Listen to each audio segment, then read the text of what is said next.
because of the prominence of the leadership provided by the European Union. Now, we're really lucky today to have a very distinguished speaker with us, John Edward. I've known John for 15 years, and I think it is fair to say he's one of the most authoritative and respected voices in the United Kingdom and in Europe on the relationship between Britain and the European Union. The UK has had a strong influence on the European Union since becoming a member in the early 1970s. And let me point to just a couple of examples.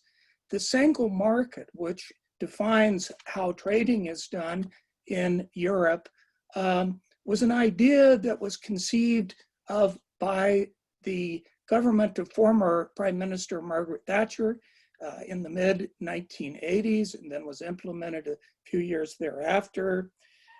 Trade policy generally between the European Union and the world has been influenced heavily by Britain. The widening of the European Union, and by that I'm referring to the addition of new countries, and particularly in 2004, when 10 countries from Central and Eastern Europe were brought into the European Union. Britain played a big role in advocating for that. And finally, and I think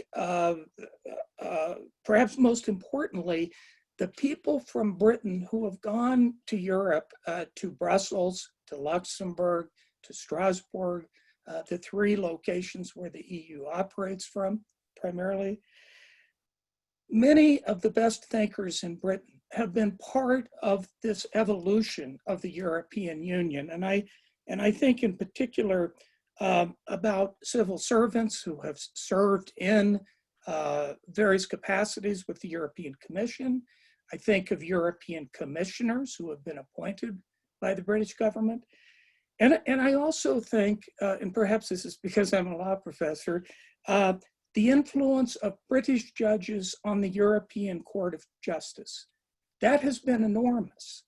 And speaking to the Americans here, we all need to follow what the European Court of Justice, or the Court of Justice of the European Union, as it is now known, what they're doing, what their jurisdiction is. And as we read many of the key cases over time, we will see that British judges have been extremely important in helping sort of craft the case law of the European Union.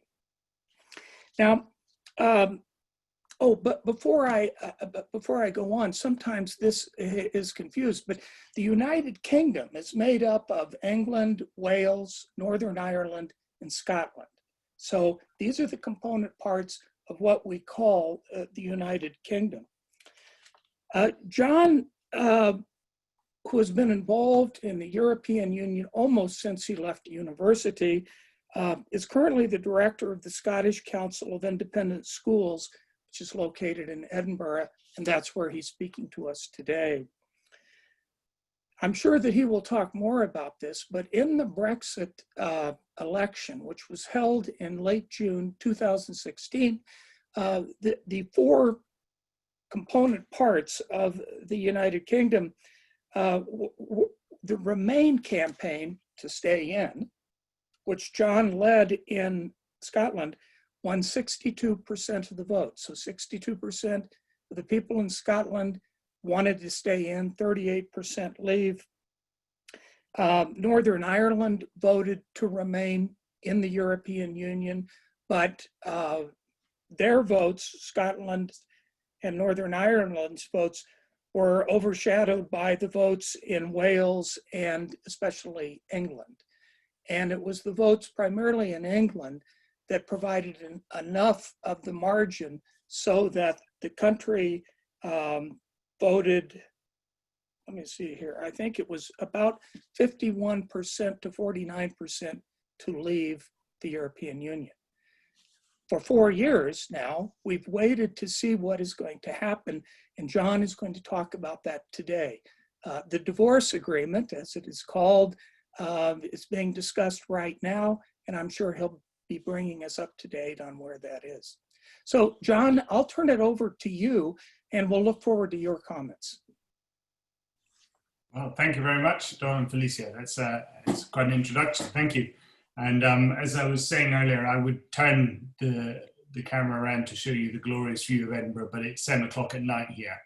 So I'm delighted to be joining you. And I think this, however, virtually is probably the furthest west I've ever been. So it's a first for me as well. What I was planning to do was just touch on some of the areas that Don's just mentioned about how we got to where we are, both in Scotland and the UK, but also in Europe, where we are right now, and where that might take us, what it might mean for all of us, yourselves included, because there is an extraterritorial element to all of this. But I want to make sure that we have enough time for any questions and debates that hopefully can be stimulated, or corrections if that's what's needed. I'm reminded, when I was thinking about how to start this new Scottish Parliament, which is still relatively new, 20 years old, has a building at the foot of the Royal Mile in Scotland, in Edinburgh. And one of the things they did when they opened it was they put a series of quotes down the side from famous Scots or about Scotland, to try and inspire the democratic process that would happen inside. And one of those, which was actually paraphrasing a Canadian poet, I think, inspired or asked of the members of the Scottish Parliament to work as if they lived in the early days of a better nation. Now, I'm not sure if for certain we are looking at a better nation, but I certainly sense that we are in the earlier days of a different nation in some form or another.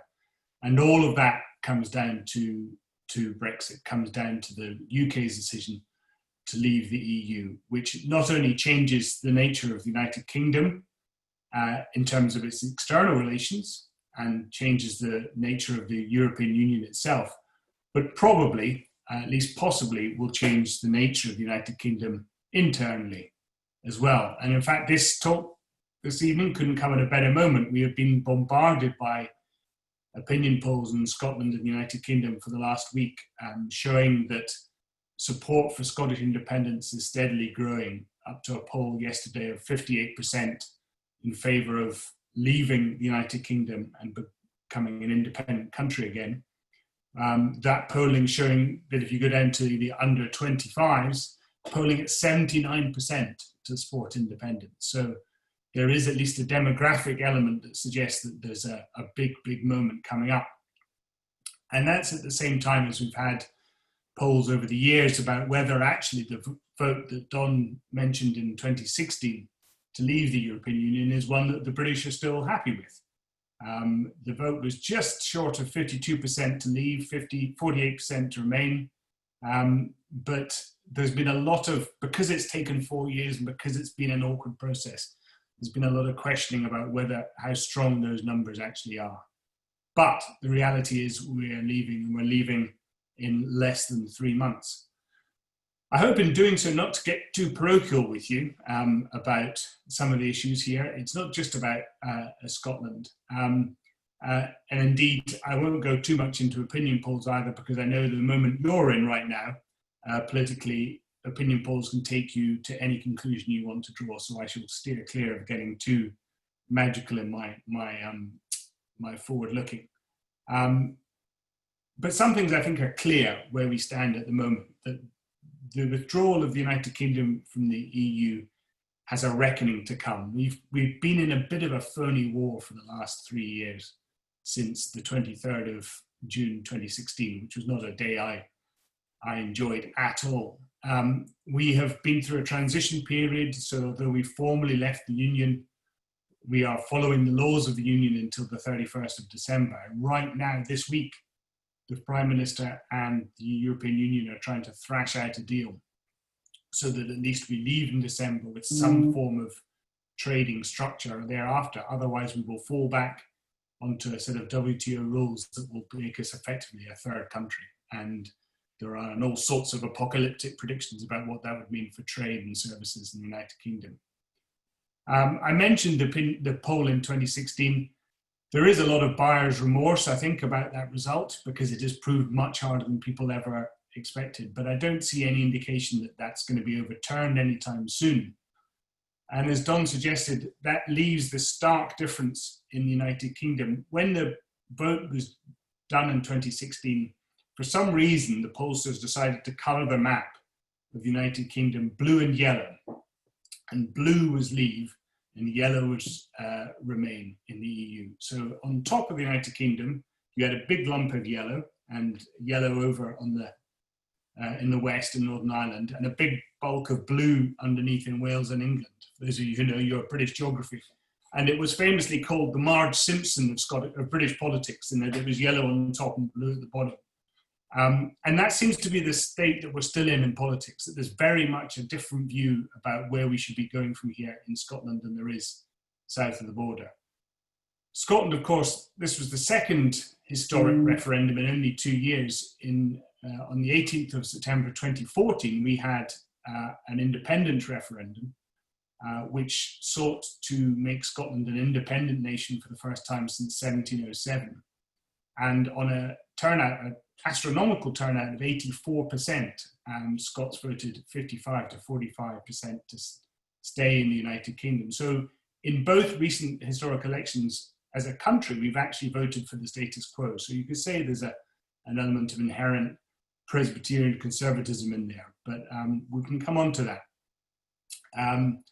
But it's interesting, and I think what's behind the whole question today is that part of the debate in 2014 about staying in the United Kingdom was that the best way to stay in Europe was to stay in the United Kingdom, that if you left and went independent, you ran the risk of being an independent country, not let back into the EU. And of course, the reverse happened. We stayed in the United Kingdom and came out the EU. And this is really the end of a very long, drawn out, but almost seemingly inevitable process, it feels like. In terms of the UK's relationship, we showed no interest in the 50s when Max Constant, the man I worked for that was mentioned earlier, was working with Jean Monnet and Robert Schuman and the others. We have famously sent a middle-ranking civil servant to the original discussions of the six, Germany, Italy, France, and the Benelux countries. And he left halfway through and didn't show much interest. Then when we did come around to thinking of joining in the 1960s, General de Gaulle, the then president of France, refused our entry twice, primarily on the basis that he thought we were too close to the United States of America and our Atlanticism wouldn't work with the community spirit in Europe that they were seeking to develop. So it wasn't until 1972 that the vote in Britain was to join, and the Communities Act meant we joined the community, as it was then called, in 1973. And Don mentioned some of the great successes of British diplomacy during our membership, most of which is the single market, the free movement of goods, capital, services, and people around the European Union, which is really its domestic bedrock. It was very much a British idea, pushed again in the opposition of some other countries. But all the way through that, and increasingly through the 80s and 90s, we had a strong strand of what became known as Euroscepticism. A British alternative view that somehow we didn't need to throw our lot in with our continental neighbours, that we were somehow losing power to these supranational institutions, and that British sovereignty itself was being eroded. It was, in some places, quite a libertarian argument, very constitutionalist, which is ironic for the one country in the world that famously has no written constitution. Quite free market as opposed to some of the other countries in Europe, but with an element of nostalgia as well for the days of Great Britain, but also Atlanticist, the sense that somehow our relations with yourselves, the United States, but also with Canada and further afield, Australia, New Zealand, India, there might be another world out there that we turned our back on. And I think there's one core truth to Britain's membership of the EU that's never really escaped us, is that we're probably the only country out of the 28, as it was 27 now, who never felt they really needed to be a member of Europe. The six countries, France and Germany, had fought over the same land 3 times in 100 years. Belgium, Netherlands, and Luxembourg had been flattened several times in the process, and Italy, obviously very instrumental in all of that. Spain and Portugal joined in the 80s when they had overthrown long-standing dictatorships and oppressive governments, as did Greece. in 1981. And then, of course, as Don touched on, you had the huge movement when the Berlin Wall came down of countries from Central and Eastern Europe joining thereafter, joined with Sweden, Finland, and Austria. All of those countries, either for economic reasons or for purely geopolitical reasons, wanted to throw their lot in with each other to make sure war was materially impossible, but to make sure that they had a diplomatic future. Britain, I think, after the war never felt like that it needed somebody else in the same way. And so I don't think we ever quite bought in to the European project. And it's actually something we've never really fully understood the structure of. There is no comparison in the world with the European Union, this set of bodies, except perhaps the United States. The idea of a series of very, very strong states allowing some power to be exercised at a federal level, overseen by a federal Supreme Court, overseen by a federal legislature, and with an executive of some form in place, is something that my colleagues in the States can understand, but in Britain, where power and politics has always been run from London, it's difficult for people to get their head around. So that pressure and that lack of conviction about Europe led to the referendum in 2016 and the narrow loss. And at the same time, you've had a parallel process in Scotland.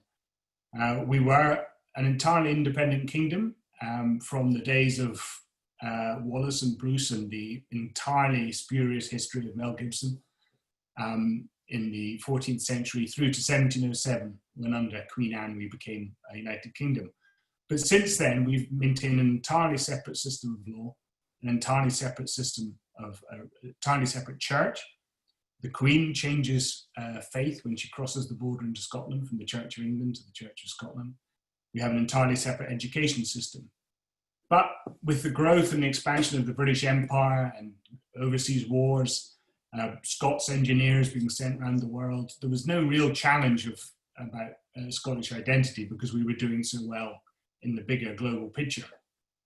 And until the end of the Victorian era, when William Gladstone tried to create some sort of federal system for the United Kingdom, which would have included Canada and India and other places.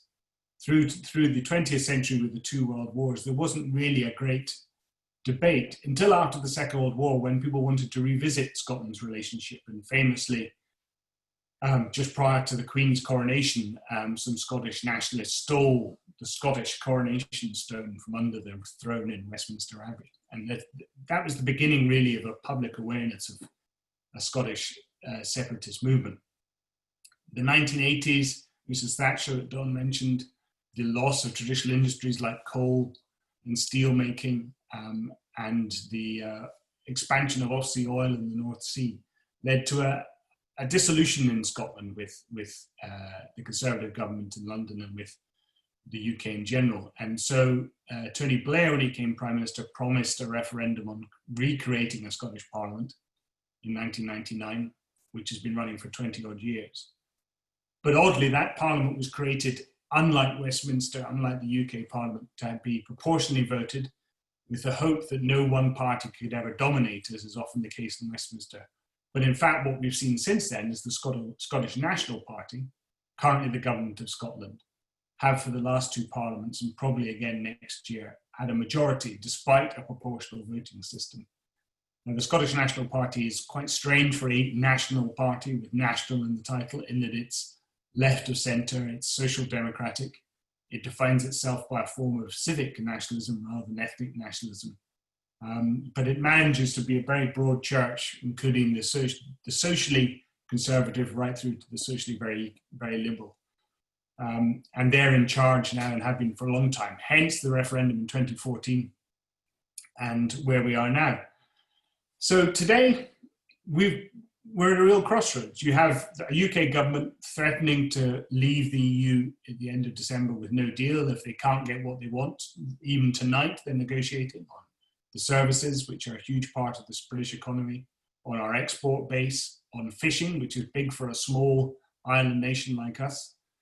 And you have a terrible caricature of politics. And again, I won't draw into other people's caricatures of two different systems. We have a British Prime Minister who is portrayed in Scotland as the antithesis of everything restrained and Calvinist and Scottish. He's seen as posh, as aristocratic, as bumbling, as overconfident, as brash, and not helping himself, being very pro-Brexit. Whereas our First Minister, Nicola Sturgeon, some of whom you may know, despite many similar failings in terms of her politics, and despite the COVID crisis having struck us as bad as anyone in terms of death rates in Scotland, remains hugely popular, seen as being down to earth, being frank, being restrained.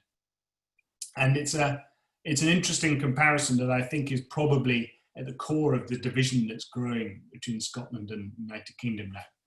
We have polls, as I say, which show a positive rating for the First Minister miles ahead of the Prime Minister in England. We show opposition to Brexit still in Scotland, undiminished if not growing. And we have a growing sense that independence should be asked as a question again. Now, these things aren't definitive, they're not fixed. If a vaccine is found and if the current First Minister loses some of her popularity, things may shift. But right now, there is a decision to be taken that I think most politicians in the UK haven't really owned up to, that not only are we breaking up one union, we may well be looking to break up the other. In doing so, Scotland would have to answer some questions itself, and it hasn't quite got to the conclusion of some of those. The 2014 referendum, if you listen to some opinion polls, or some experts would say that it was lost on the economic question. We haven't answered what would happen to the British pound after Scottish independence. And the Scottish view is that we wouldn't take part, for instance, in the single currency in Europe, in the euro. There is the natural gravity of high office. The SNP presumably can't stay in power forever. There are inevitably external threats that knock any one country aside and maybe will force us into a larger alliance. And it's just possible, although I campaigned against it, that the UK in leaving the EU will find that things tilt in its favour. Maybe being free and autonomous in things like trade policy or whatever may actually help the UK, although I have my doubts. And therefore leaving the UK will become less attractive. In the UK side, why would they allow it? Why would they allow Scotland to have a vote, which is a power that's reserved in the London Parliament, to do something which they don't want to happen? And if they didn't allow it, would Scotland have a wildcat referendum of its own, much like the Catalans did a few years ago, which resulted in a lot of public disorder, some very, very strict court cases being brought down by the Spanish government, and a still unsatisfied population? And it's not just Scotland in this Brexit UK mix. More than anything, actually, Northern Ireland, even this week, has been spoken about as the big problem. The Good Friday Agreement back at the end of the century that finally ended 30 years of troubles in Northern Ireland was based very heavily on both Britain and the Republic of Ireland being part of the EU and a shared infrastructure that they could use to diffuse some of the issues. And we knew, and I said millions of times in the referendum back in 2016, Northern Ireland will be a problem. You can't, as the people who wanted to leave the EU said, get your country back and close the borders and be a more, if you like, sovereign national state and leave the back door in Northern Ireland open. And that's still an issue today and could still be the thing on which the Brexit deal stumbled. And we also have the American element, which has been thrown into more relief as opinion polls have started to change in the United States, that both Vice President Biden and Speaker Pelosi have made it very clear that they would not accept or sign off a trade deal between the United Kingdom and the United States that in any way left Northern Ireland vulnerable in Europe or out of Europe, and therefore undermined the Good Friday Agreement, to which the USA was such a strong supporter. George Mitchell was the negotiator, and so on. So there's a whole element of it's not just Scotland, England, the factions of the UK are potentially pulling apart. And even Wales, which has never had a strong nationalist identity, is starting to talk in a way that it never has about separating. In terms of where we go from here, there are three things that will affect Scotland in terms of the EU in the future: money, migration, movement of people, and its compliance with the law. And I'll touch briefly on those. At the moment, the UK it's a classic redistribution system from the centre back again. But the UK receives about 6,000 million euros a year, which I think is about $7,000 million in agriculture subsidies, in regional policy funding, which looks at the peripheral regions, in university research, in justice and security cooperation in terms of border controls and things like that. That money, partly funded by the UK itself, but partly funded by others, will stop at the end of December, and we will have to think how that is replaced. And that's particularly important for Scotland, where agriculture is important. We have small density hill farms, sheep farms, lots of fishing, lots of inshore fishing as well. And a lot of regional policy, because we have a very, very big, but very, very empty country with some real physical challenges. In terms of migration, there's a huge challenge. The southeast of England is full. London has at least twice, if not more, the population of all of Scotland, whereas Scotland is about a third of the landmass of the entire United Kingdom. So there's only 5 million people here. When Poland and the other countries from Eastern Europe joined in 2008, that was the single biggest immigration into Scotland since the Irish came both to Scotland as they did to the United States at the end of the 19th century. So we need people. We need people of a working age in Scotland, which perhaps is not the political argument down south, and therefore there's another disparity. And in terms of compliance, whether we like it or not, over 47 years, almost everything we do is dependent on European agreed regulation, whether it's agriculture, fisheries, aspects of training, all environmental legislation, some aspects of health and social services in terms of the mutual recognition of professional qualifications, so that a lawyer or a doctor or a dentist or a travel agent can be the same in Slovenia as they are in Portugal, as they are in Finland, as they are in Scotland, and other aspects of economic development. So whatever happens for Scotland to be out of the European Union is going to be a huge challenge for it. And then indeed in the process of withdrawing the United Kingdom from the EU, the UK Parliament has identified 150 different areas of EU law, which directly intersect not with British law, but with Northern Ireland, Scotland, or to a certain extent Wales specifically. So a bilateral thing between the devolved parts of the United Kingdom and the EU. So there are implications whatever happens. And there are areas, particularly justice, particularly agriculture, particularly migration, which will be huge. And indeed, as you've seen even this week in the press here, the governments of Scotland, Wales and Northern Ireland do not agree in any shape or form with the way the British government has sought to leave the European Union. And therefore there is an antagonism being built up that says that this is not what we wanted and this is not going the way we wanted it. Indeed, the parliaments of Wales and Scotland and the Assembly in Northern Ireland have withheld their legislative consent to the legislation that the UK government was passing to leave the European Union. So, where are we? All this stuff matters. Scotland is a very service-heavy country, as is the United Kingdom. If you don't have a regulatory framework for services, recognizing what is a service, what is a professional qualification, then your ability to move to one country, have others come to you, and tourism and all sorts of areas is at risk. Financial services is a huge issue here in Edinburgh, and if you don't have the same rules as Paris or Frankfurt or Madrid, then there's a huge implication for the investment into Scotland.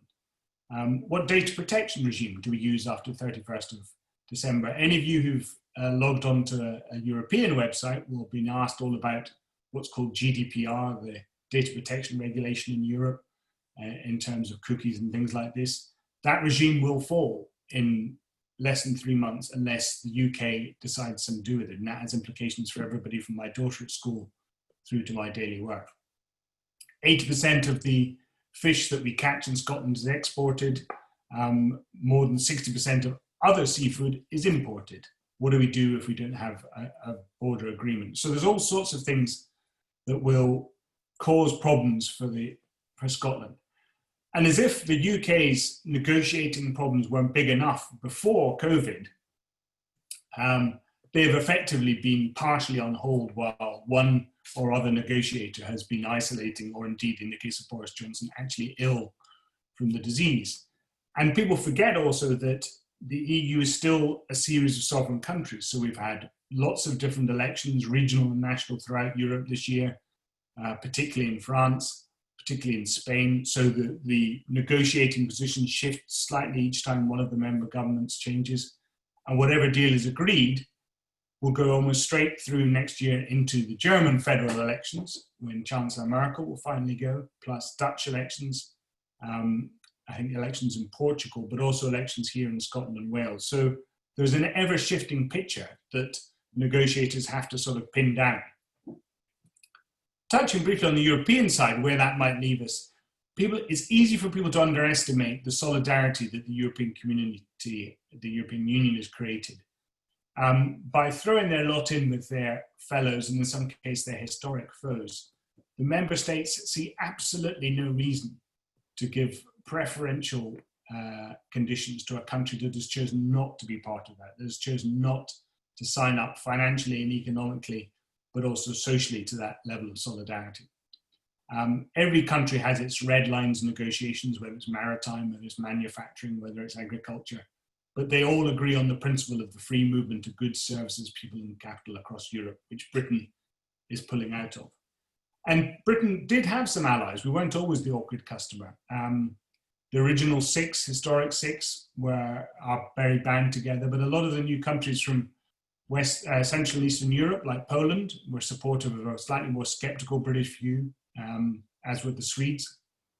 And of course, there's a lot of microstates now in Europe, with the Mediterranean and the Baltic countries joining, who looked for different alliances. But one of the issues we have in other parts of Europe is there are separatist tendencies, most particularly in Spain, in Catalonia, but also the Basque Country, to a certain extent in France still, with Corsica, in north of Italy, in Belgium, where I lived for many years, a fascinating federal state with 7 different parliaments for a country of 10 million people. So there are all sorts of different things happening on the European side being pushed by Brexit, because the departure of the United Kingdom is a big loss for the EU. It's not featured very often in those terms, but the financial contribution of the United Kingdom matters to the economic development of the continent as a whole. UK innovation and university research matters.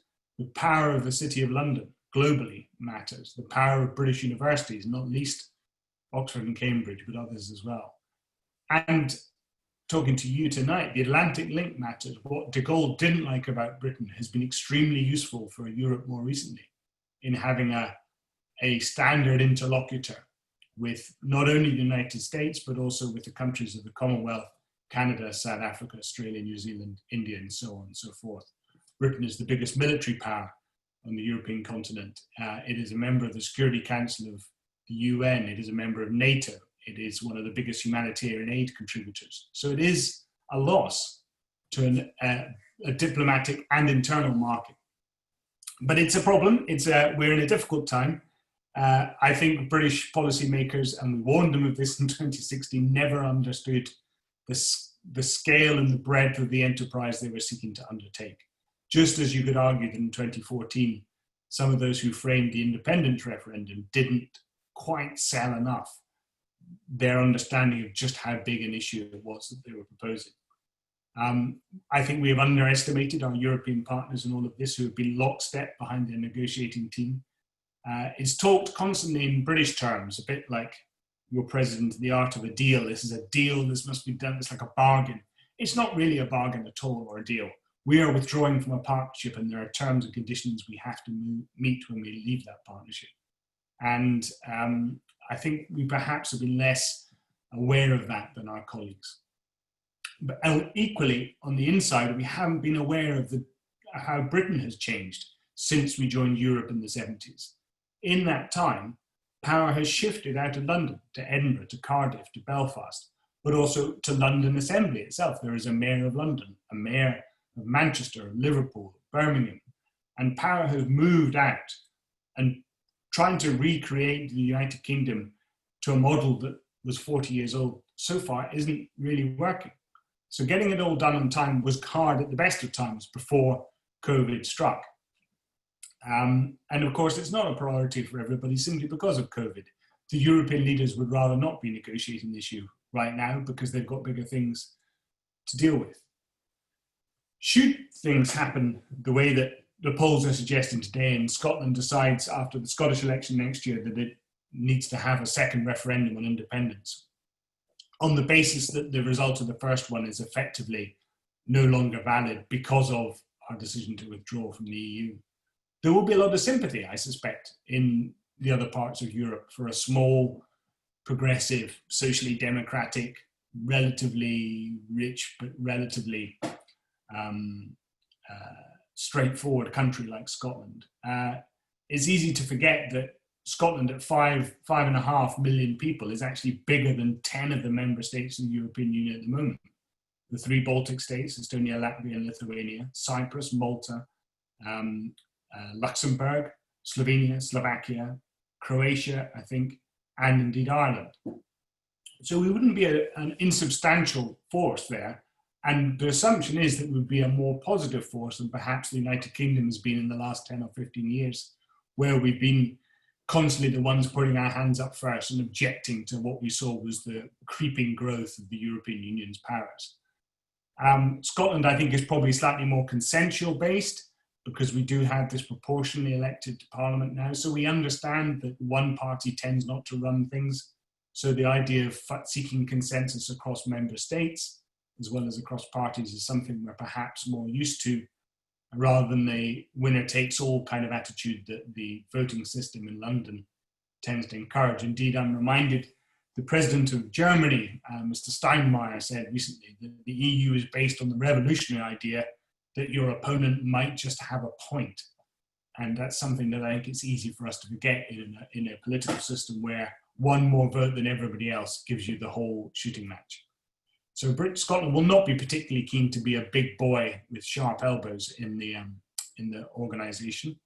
And indeed, if you go back to 1989, 1990 that I touched on, if you can incorporate a country 3 times the size of Scotland, East Germany, poorer than any country has ever been in the European Union, European community, and do it overnight, then presumably allowing Scotland to come in wouldn't be so hard. And what about beyond? What about yourselves? What about the bigger picture? As I say, not only does Europe lose a link in the UK to the elsewhere, the USA loses perhaps its most natural ally into the European Union in terms of trade, in terms of defense, in terms of humanitarian aid. The American embassy in Brussels to the European Union was an enormous operation, still is. But a lot of it was dealing with bilaterals, particularly the United Kingdom. If Scotland became independent, what would that mean for Scotland's place in NATO? The entire nuclear deterrent of the United Kingdom, which secures our place in the Security Council of the UN, is moored up the river from Glasgow in Scotland. If Scotland left the UK, one of the arguments of the current Scottish ruling party is they'd want that nuclear deterrent taken out of Scotland, and that would be of a huge implication for the whole NATO alliance. And I question the idea, maybe you can ask me or tell me whether the US is actually more naturally pro-British than it is pro any other member state of the European Union. We like to believe in Britain in the special relationship. I'm not so sure. Is, through its history, the United States any more pro-British than it is pro-German or pro-Irish through immigration? Is Colorado any more pro-British than it is German or Swedish or Italian in its roots? What will people do with the United Kingdom when it's a loose cannon, not in the regulatory system of Europe anymore, but not in the regulatory orbit of the United States? There's an assumption in Britain that the EU is somehow less sympathetic to us than our colleagues in the United States. But I'm not so sure that a UK-US trade deal will be easier to reach than an EU-UK trade deal.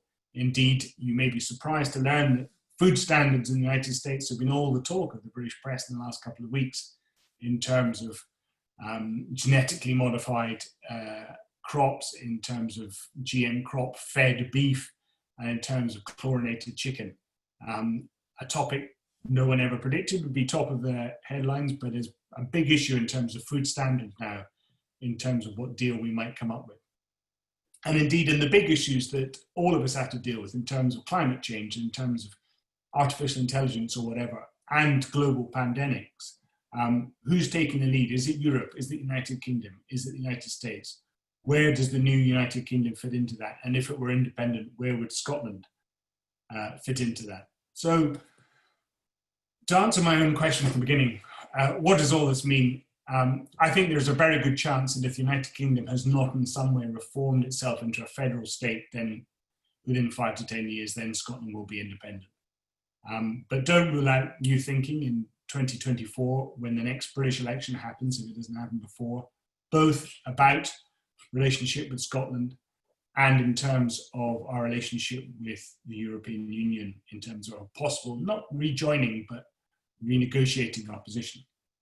The EU always needs to have a purpose to keep it going, but as COVID has proved, purposes come along like climate change to keep you constantly looking to work in partnership. The UK has still perhaps not answered the question that was asked of it after the Second World War, that it lost an empire and was yet to find a role. And I'm not sure that the loss of Scotland, or indeed the departure from Europe, answers that question any more clearly. As I've mentioned, the US, depending on what happens in less than 3 weeks from now, may well throw a spanner in the works in terms of the UK trade deal.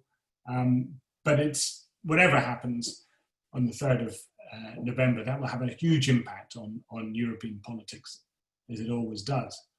And I suppose my last point is that, I'm sitting here, as I said, in this chair for the last 7 months, told by my government to stay at home. I have voted twice in the last 6 years on the very, very fundamental structure of my country and its future, both in terms of it becoming independent and leaving the European Union. So if all of these things that we thought were unimaginable 5, 10 years ago, changing our country beyond recognition, taking Scotland out of the Union Jack, locking an entire population in its houses for 6 months can happen, then, as I think W.B. Yeats said, all is changed and changed utterly. So we should rule nothing in, but also rule nothing out.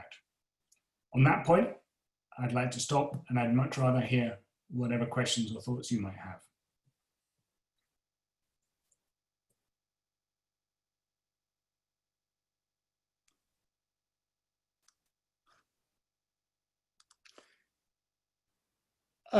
John, this is Don. I don't know that you can see me, but I can hear you. I'd like to start with an experience that I had in Brussels. Let me turn on my video. Many years ago, I was in a meeting that I think the Commission had organized. I can't remember. The meeting must have been about an environmental issue. And when I walked into the room and heard various people speaking, I was one of the few people in the room whose native language is English, because I could hear people speaking. And when the meeting began, and there was a German contingent and a big French contingent, and I can't really remember anybody from the United Kingdom being there. But when the meeting began, much to my surprise, the meeting was conducted in English. And so after the meeting, I asked someone who was there, I said, I don't understand this. Most of the people in the room were either French speakers or German speakers, and obviously they spoke English as a second language.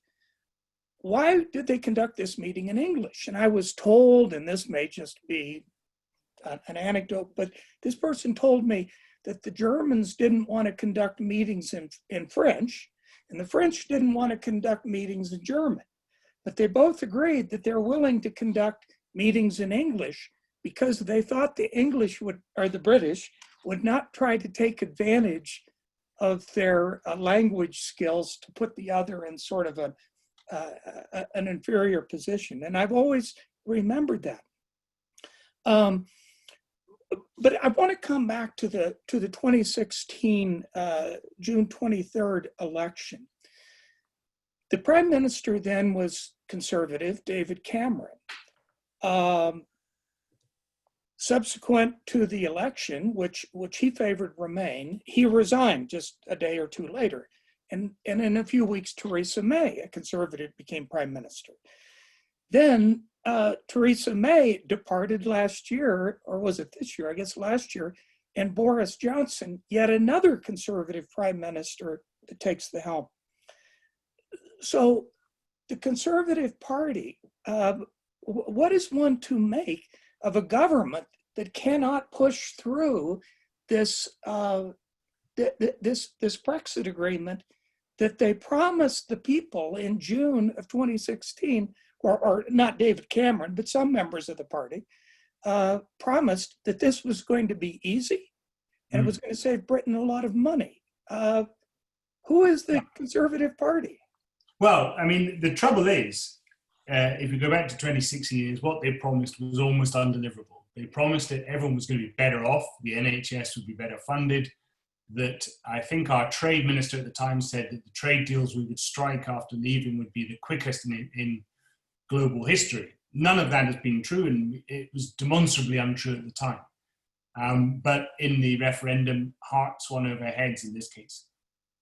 So the UK, the Conservative government has got to deliver something which it never really thought through in terms of a project. It thought through the ideology of it, and an ideological box has been ticked, sovereignty has been returned, Britain is rules the waves again. But the actual practicalities of, as I say, mutual recognition of professional qualifications, fishing quotas, the transport of shellfish from the Scottish West Coast to the tables of Vienna, these sorts of things, nobody really thought this stuff through, never mind the problem of a shared border in Northern Ireland with another member state. And of course, some of the people who proposed this in the 2016 referendum left the scene very quickly when they could, or in the case of Boris Johnson, famously wrote 2 press articles in the week before the referendum, one saying, I want to stay in the EU, one saying, I want to stay out, and chose at the last minute which one to publish. So there's a certain amount of,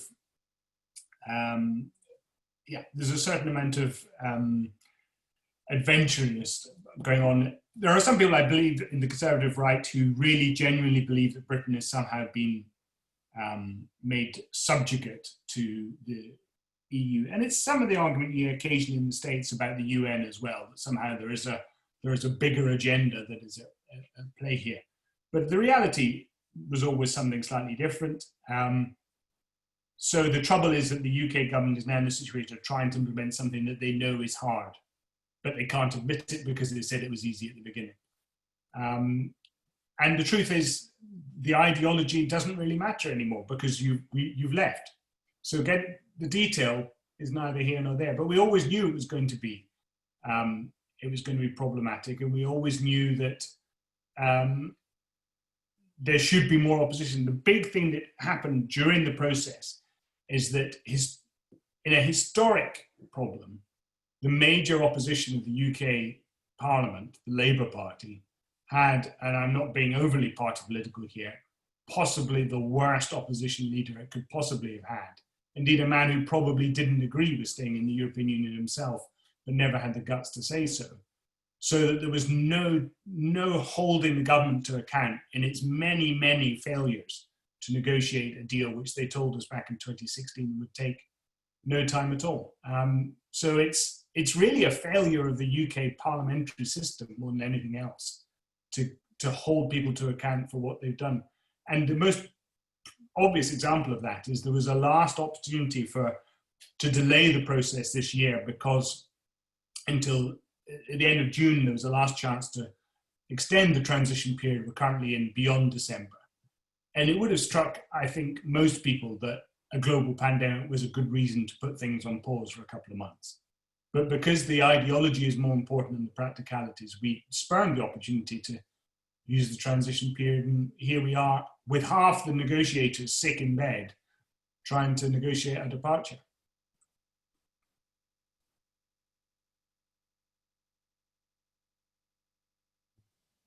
Don, would you unmute, please?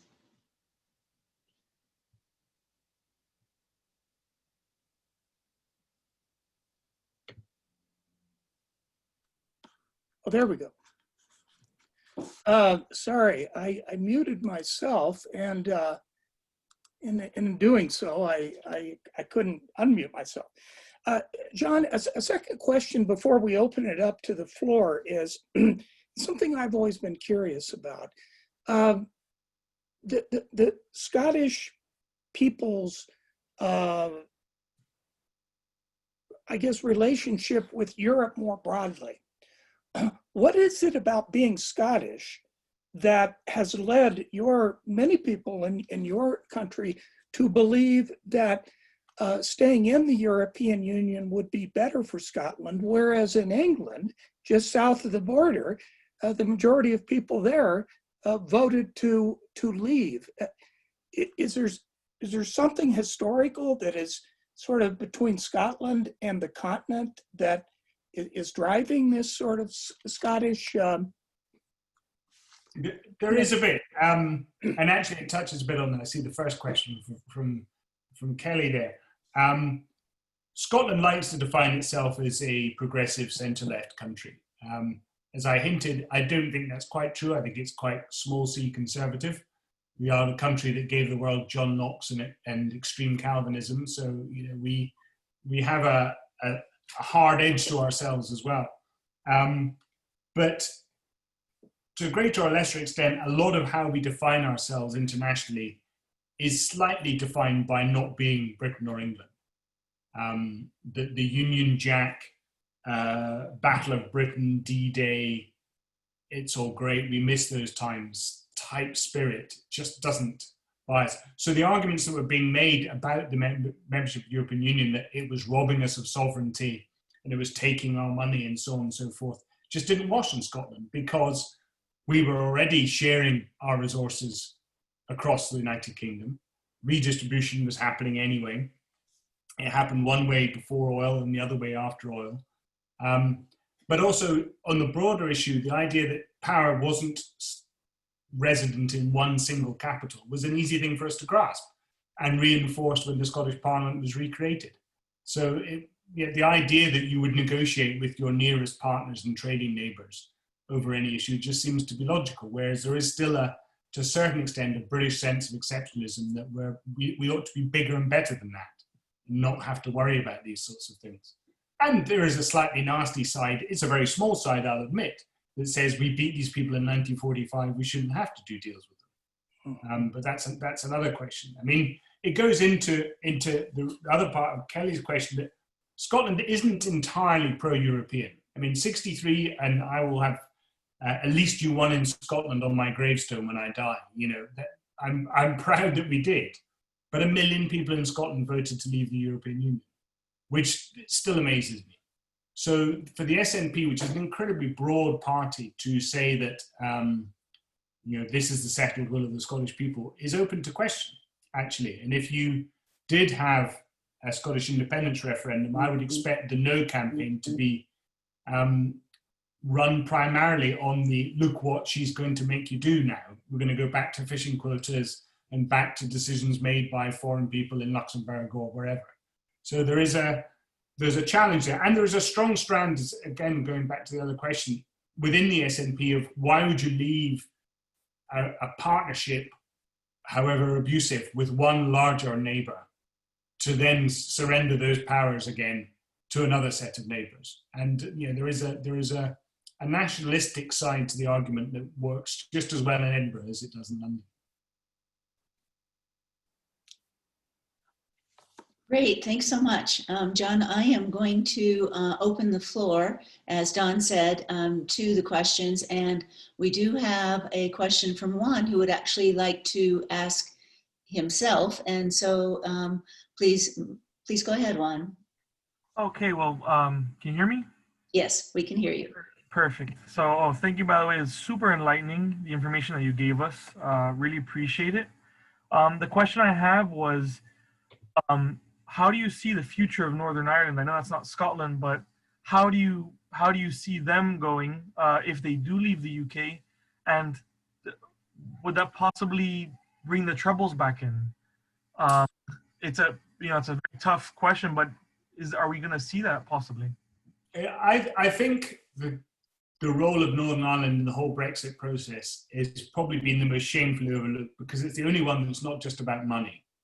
It is about something far more important. And it's easy for people to forget who are leaving school now. But when I was at university, there were hotels and pubs being blown up throughout England as part of a campaign to seek Irish reunity. And it wasn't that long ago. And one of the things that the EU helped foster, partly financially, but partly diplomatically, was the agreement.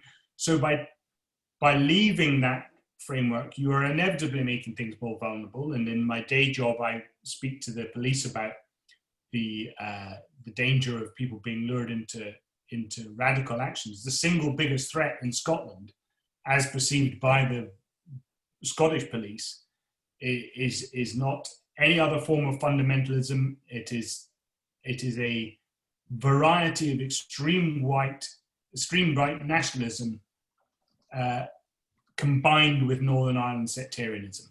Because even though we like to think of ourselves in Scotland as being a very forward-thinking country, we still have two soccer teams who, when they meet each time, as they're about to meet this weekend in Glasgow, domestic violence triples, and there's at least 3 deaths a weekend. So there is a tension still in Northern Ireland and in the wider United Kingdom that by creating a border back again in Northern Ireland, which was taken away by the Good Friday Agreement, I think is going to be exploited by people who have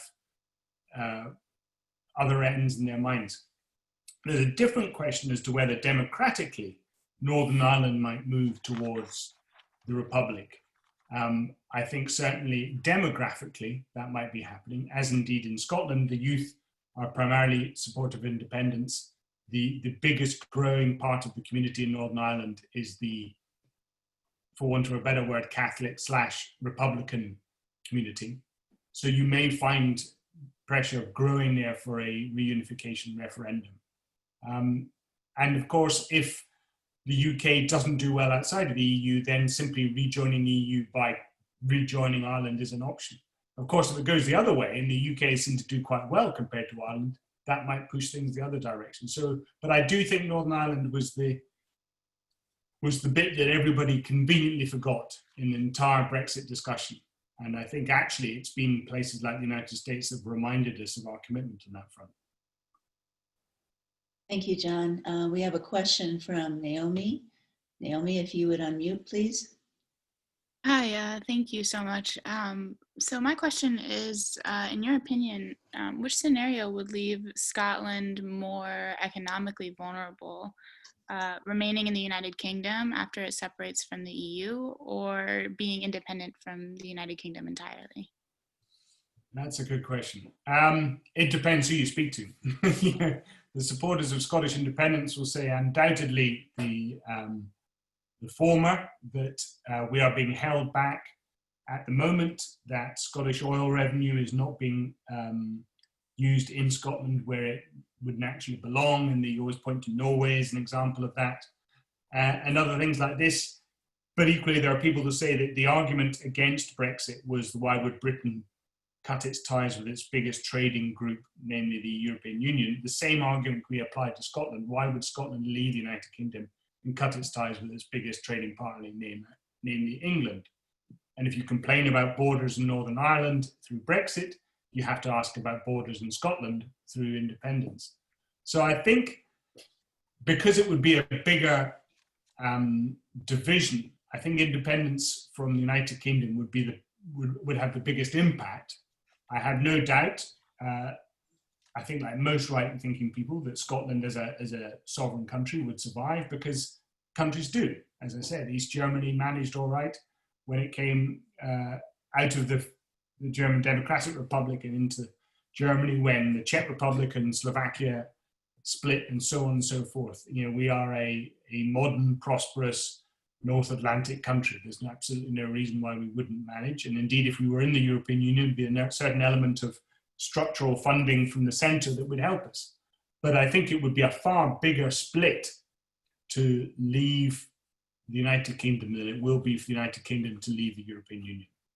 Because you know, we are bound not by 40 years of shared endeavour, but by 300. And I think people underestimate the extent to which the National Health Service, the BBC, and everything else that we assume to be part of our daily life is integral to being British. And simply trying to pretend that you can put a Scottish flag on some of those and it will work, it isn't quite the same. And, you know, just think of defence, to think of security, think of humanitarian aid, think of all the other external things, never mind the internal. As I say, every argument you use against Brexit, you can use against Scottish independence. Great. Next question from Lucas. Lucas, will you unmute, please? Hello, can you hear me? Yes, we can hear you now. All right. Well, thank you again for your great talk, very enlightening. My question would be, assuming that the UK leaves the EU as now scheduled, in your opinion, when would the SNP seek to schedule a referendum on Scotland's independence to leave the UK? And do you expect London to block this effort at all, or would it be a repeat of the prior cooperative effort in the previous referendum? And if London did block it, do you expect the SNP would set up a referendum regardless? Yeah. When would they seek to hold it? Well, we have a Scottish election to the Scottish Parliament on the 5th of May. It is, barring some incredible revelation of scandal, the Scottish National Party will romp that election and secure probably another majority in the Scottish Parliament. They will take that very clearly, because they'll put it in their manifesto, to be a mandate from the Scottish people to seek a second referendum on independence. That said, despite the positive poll figures, I don't think the current First Minister is desperate to have a referendum anytime soon, because 58 isn't quite hard enough a number to take the risk. Because if you have a second referendum and lose a second referendum, you end up in the situation of Quebec, where by asking the same question twice in relatively recent history, you kill this question stone dead for genuinely a generation rather than just a political generation. So they will be careful. If she wins power again in May, there's no rush particularly. You can let Brexit play itself out. If things go well, then you can finesse it slightly and hopefully sue for more powers from London. If it goes badly, then you've got all the incentive you want for a Scottish independence referendum. But I don't think it'll come quickly. I think it'll be in the next 4 or 5 year period of the Scottish Parliament. But it depends on everything else, and part of that depends on the British government's attitude. The bill they're putting through Parliament at the moment about maintaining the British internal market after Brexit has really put the noses of the other parts of the United Kingdom out of joint, because they feel it's taking away powers from them that they already had. If that sense continues, that will push an independence referendum further. It will also strengthen the resolve of Boris Johnson to say no, as he's done since he was elected, to say no, we're not having a second referendum. It was a once in a generation opportunity. And he's been perfectly clear about that. I think he may have to rethink that after May, but that's his current view. The current First Minister has no interest in going for if you like, a sort of popular plebiscite without the support of the British government. She'd obviously rather the British government just pass the power to have a referendum to the Scottish Parliament, and therefore we didn't have to ask. But in the absence of that, she will not want a wildcat referendum where basically those who oppose it will simply not turn up and therefore discredit the whole process. And equally, she doesn't want a situation where you start running counter to law, as happened, at least in the eyes of the Spanish, in the Catalan referendum. So I think we're not going to get down that road yet. But yeah, all being equal, with the same people in power in London and in Edinburgh, there will be an election, there will be a referendum in the next spell of the Scottish Parliament, which is the next 4 or 5 years. London will continue to block it until such times as it's irresistible, simply because it suits their political purposes to do so. They have very few votes in Scotland, and they're not going to lose any by keeping saying no down south. I think there are some in the Scottish National Party who want to push. There's a movement growing between what are called the fundamentalists in the party and the gradualists. And some saying we shouldn't wait for permission from Big Brother. We should just get ahead and do it. And we can probably find some legal basis on which that might happen.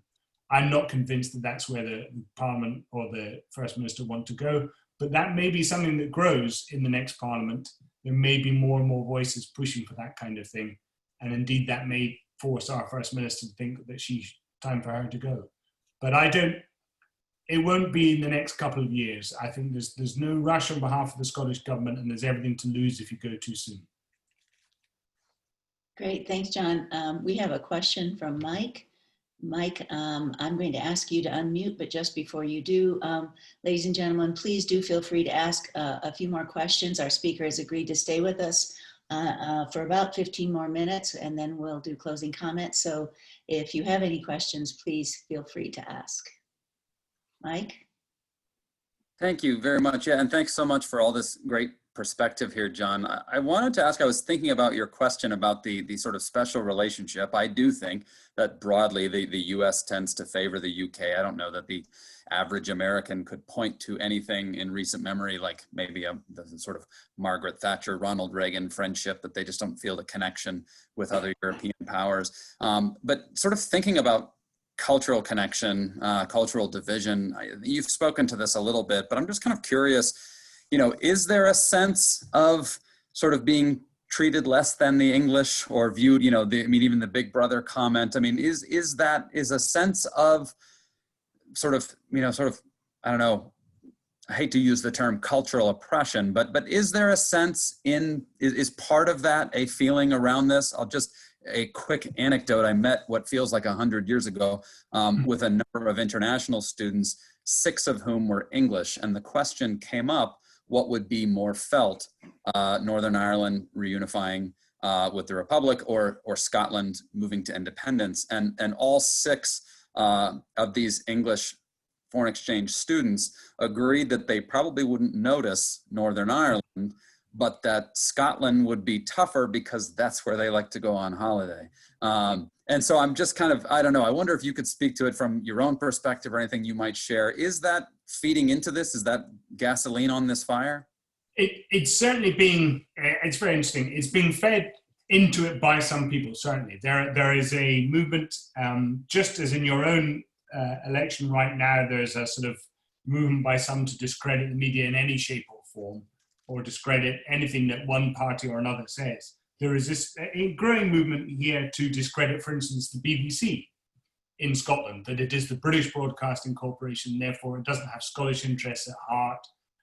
There is an argument in the papers today about a British supermarket putting a Union Jack on beef that was produced in Scotland instead of a Scottish flag.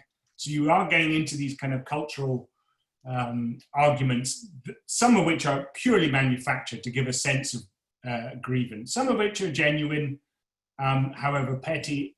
Even being what I like to think is an internationalist, the amount of times you have to correct people from London in terms of talking about the United Kingdom or talking about England or talking about Scotland, because they really just don't understand the difference. It happens daily.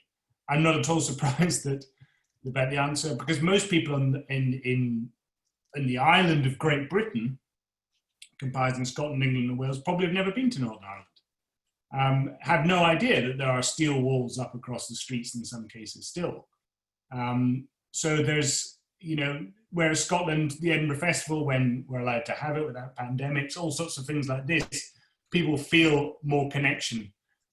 Sport is a very easy one. The Basques and the Catalans always used to be very jealous of us in Brussels that Scotland had a national football team and a national rugby team, soccer team. And had a sporting and a cultural identity that was separate from the United Kingdom, which no other country really does in that respect, that we can appear in the Soccer World Cup or the Rugby World Cup separately. So it is that there is a cultural side that matters. There's also a cultural side that is definitely being manufactured for the purposes of division. But equally, there's one being manufactured on the other side. Some of the nonsensical British exceptionalism stuff that comes out at the moment in terms of Brexit about how the evil Europeans are plotting this, that, and the next thing, and actually we're all going to have to be conscripted into a European army, and you're not allowed to do this, and you're not allowed to do that, is just as nonsensical as some of the stuff that's out there on social media about Scotland permanently being snubbed and never listened to. I think in most cases, the truth is somewhere in between. But what makes the argument easier in Scotland than in other places is you've got all the cultural and political and social mechanisms to point to. You have a court, you have a parliament, you have a church, you have a football team, you have a rugby team, you have, to a certain extent, 2 different languages in Scotland, as well as English. There are all sorts of things that make the country feel different. And that's part of the reason people like coming on holiday, because it feels different without having to go very far. So I think there's a strong element in that. But where that I do feel sorry for Northern Ireland and all this, because they're damned if they do and damned if they don't. If you choose to stay in the United Kingdom, you're seen as being somehow subject to British rule. If you choose to leave, you're seen as being a sort of, Michael Collins type person, somebody somehow supportive of terrorism, which is ludicrous. They can't help the fact that they have a land border with another country and a sea border with their own. And I think Northern Ireland has the toughest part of all of this. Of course, Northern Ireland could always become independent, and it wouldn't be any smaller than a lot of other parts of the European Union. But I don't see that there's enough continuity of belief in Northern Ireland as there is in Scotland to have a country. It would be permanently divided like a sort of mini Belgium between 2 opposing points of view. Okay, we have a question from Juan. Juan, sorry to confuse you in the chat, but if you'd like to ask your question, please unmute yourself. Yes, sorry. So I will, the question is just to see, has any other countries in the EU, perhaps from the East, perhaps from, maybe newer members, have they been in support of Scotland? Has anybody shown support, perhaps as a country or maybe a population, for Scotland maybe joining the EU or having open arms after that? Yeah, interesting.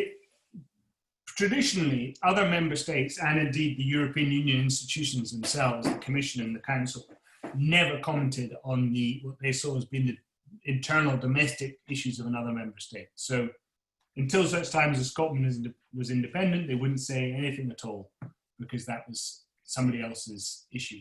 That has started to soften recently because of Brexit. If Britain's leaving or left anyway, then it doesn't really matter whether you express an opinion about part of the United Kingdom coming back in again, because that's not going to prejudice the relationship with the United Kingdom.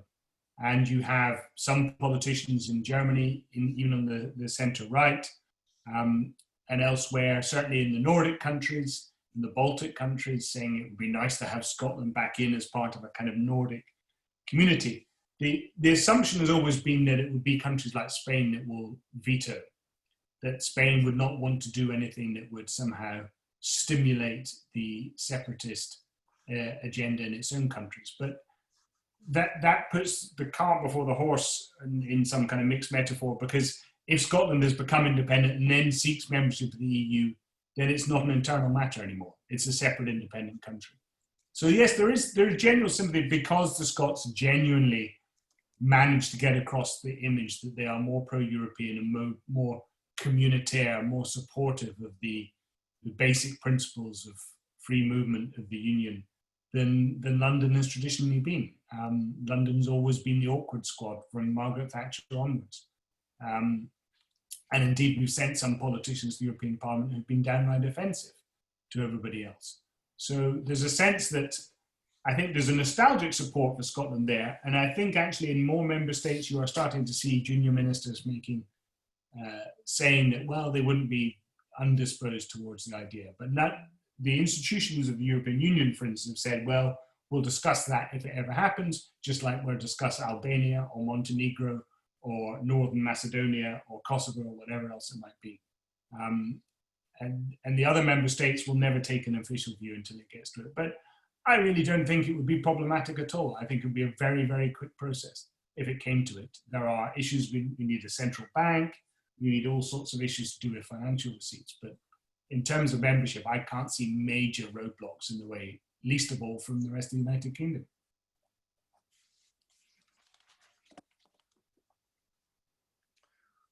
Well, John, I think we're pretty much to the end of the questions. But before giving you an opportunity to ask or to convey some concluding thoughts, just a few things that have occurred to me in the last 90 minutes. First of all, I think you've provided a really fascinating view of the relationship between Scotland and the United Kingdom, between the United Kingdom and the European Union, and between the United Kingdom and the United States. And I think for probably all of our viewers, this is fascinating because of the long-time transatlantic relationship between the United States and Britain and the European Union. The other thing I wanted to mention is when I think about Scotland and your city, Edinburgh, I think that you live in one of the finest cities in the world. And you know, in Colorado, and you know me, that we can be a bit provincial about Colorado and the mountains and Denver and all this stuff. Well, there are lots of similarities between our state and your country. Your beautiful country, the vibrancy and energy that is in Edinburgh. And for any of you on this program who haven't been there, you have to go there. I mean, this is one of the outstanding cities in the world. And I would say that my two favorite cities in the world are Denver, of course, and John's city, Edinburgh, as well. And as people who live in Colorado, I think that sometime do a Google search and look at the connections between Scotland and our own state. Joel Estes, the founder of Estes Park and Rocky Mountain National Park, which is right next to Estes Park, he was from a Scottish family. And so there are many connections between our state and John's country. And it's just fascinating to hear about this from an expert like John. Now, if we're ever able to return to Edinburgh, I hope that you all will be able to see for yourself. But John, why don't you offer some final observations? Where are we today? Less than 3 months before you're supposed to leave, or Britain is supposed to leave. Are you feeling anxious, hopeful, despondent? I think since, the 6 months of the referendum campaign in 2016 were definitely the most exciting of my adult life in terms of being, on the stage, debating the issues about something I cared about for 6 months. So I have been going through the various stages of grief for the last 4 years as a result of the referendum. And when I get to the end of the stages, I just go back to anger at the beginning and start going through them again. Because I do believe that it was a false premise. It was a false, just the whole justification for it was flawed to start with, but I blame ourselves for not making a good enough case. So we are finally, as our Prime Minister's favorite Prime Minister would say, not at the beginning of the end, but we are at the end of the beginning. We leave the formal structures of the European Union. We left the structures in January. We leave the oversight of the European Union at the end of this year, whatever happens. There will be no transition there. I'm prepared to bet there will be a deal. All of the press is saying that Boris is talking up a no deal, and I don't know why we insist on giving our Prime Minister only a first name, but he is Boris for some reason. There will have to be a deal. It's just politically and economically too suicidal not to have one. And I'm sure that something will give in the end that means that we will probably sign up to something, which is probably less than we said we were going to get 4 years ago, but there you go. And I do think that will change the debate, because once we've left, or once the uncertainty of no deal is gone completely, and we start to operate, albeit with some terrible teething problems, there will be trucks queued up at the Channel Tunnel, there will be problems with stuff being flown back and forward, if we ever, as you say, fly again. And indeed, it may take for COVID to be over, or at least contained, for us to realize what a difference it's made come January. What happens then is the most important. If people go, well, that wasn't half as bad as everybody said it was, then I think things will trickle away onto something else. And to a certain extent, things that are more important. If it is a mess and continues to be a mess, and there are horror stories every day of banks moving money to Frankfurt, and of companies moving staff to Paris, and of trucks still queued up in Kent, and of people not being able to get teaching jobs because their certificates aren't recognized, then I think that will start to shift the agenda, both in Scotland, but also elsewhere in the United Kingdom. And then it might be a case of which moves quicker, the collapse of the British government or the support of the Scottish government going up.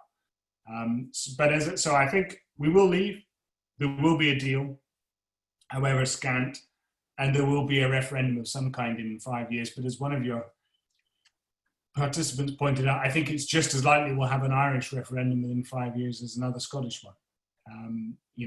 And what is interesting is, for the country that gifted constitutions to all sorts of countries around the world, like Germany and other places, and we were involved in Japan and Austria and all sorts of other places, we singularly incapable of putting down on paper how our country works. And I think probably the thing that will come out of this most for the British people is an understanding, finally, of what their country looks like, not the country that they thought they had 30 or 40 or 50 years ago. And that will require everybody else, including yourselves, to renegotiate your relationship with us. Excellent. Excellent presentation today. What Brexit might mean for the future of Scotland, the UK, and Europe. Thank you to our speaker, John Edward from Scotland, Edinburgh, Scotland. Thank you, John, for joining us today. Thank you, Don Smith, University of Denver Sturm Law School. Thank you for being our moderator. Our thanks for the support of our sister centers across the nation under the banner of the Jean Monnet Centers of Excellence. Today's event has been hosted by the Colorado European Union Center of Excellence at the University of Colorado Boulder. Thank you to our audience for joining us today, and we hope that you'll join us for our next virtual event on October 27th with former MEP Saeed El-Khoury, who will be speaking on the European Green Deal, Europe's new growth strategy. Thank you to all of you who have joined us. John, particularly you in the middle of the night. Well, not really, what, 8 o'clock, 8:30 there. Thank you anyway, we sure appreciate it. Thank you, Don, and that's all for now. Thank you, bye now. Thank you. And good luck next month, whichever way it goes. Thank you. Thank you. We appreciate that, thank you. Bye now. Bye. Bye.